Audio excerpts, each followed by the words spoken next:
No, no, no. Not God bless America. God damn America. That's in the Bible.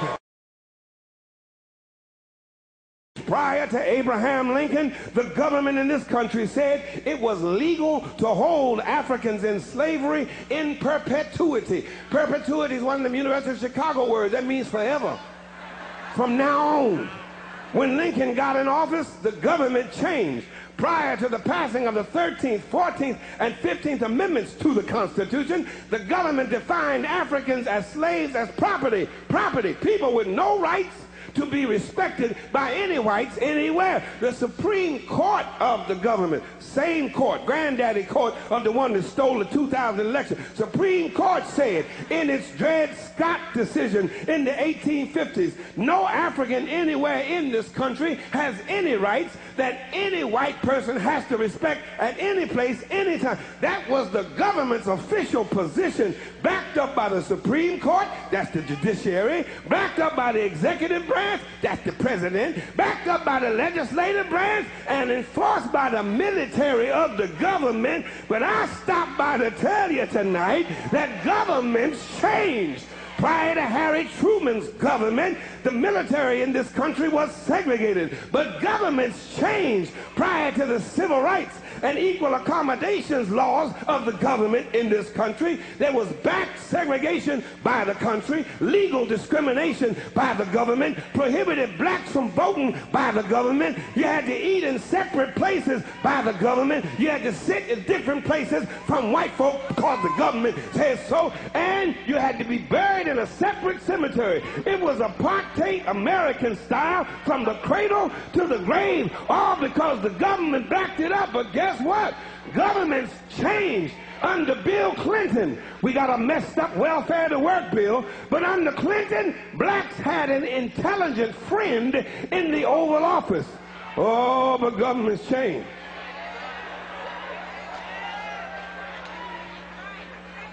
The election was stolen.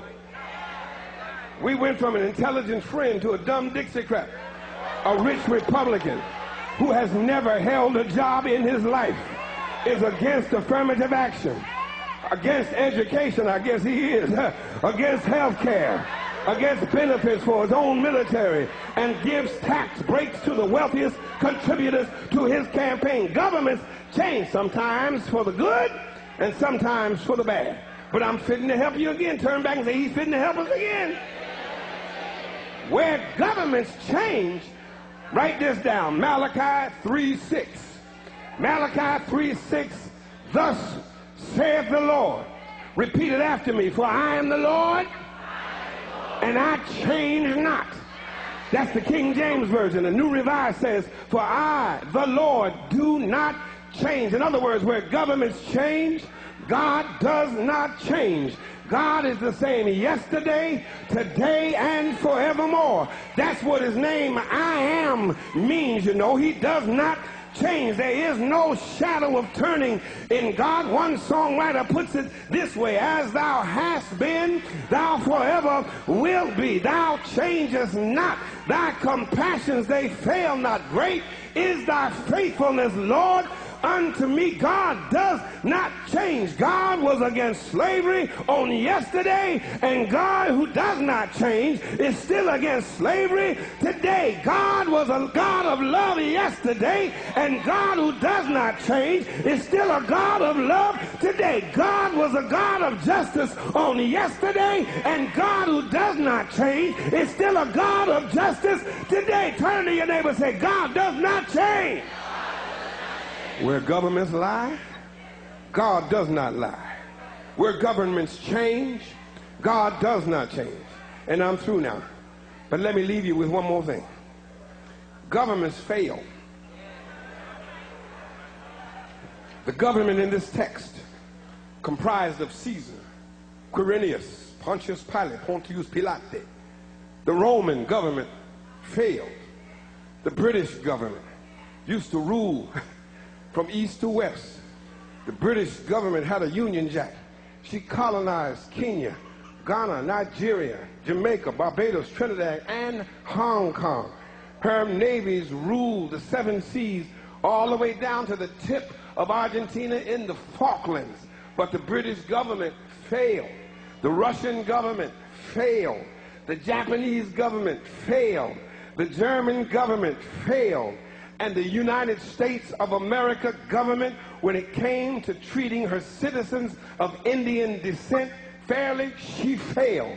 She put them on reservations. When it came to treating her citizens of Japanese descent fairly, she failed. She put them in internment prison camps. When it came to treating the citizens of African descent fairly, America failed. She put them in chains. The government put them on slave quarters, put them on auction blocks, put them in cotton fields, put them in inferior schools, put them in substandard housing, put them in scientific experiments, put them in the lowest paying jobs, put them outside the equal protection of the law, kept them out of their racist bastions of higher education, and locked them into positions of hopelessness and helplessness. The government gives them the drugs, builds bigger prisons, passes a 3-strike law, and then wants us to sing God Bless America. No, no, no. Not God Bless America. God damn America that's in the Bible for killing innocent people.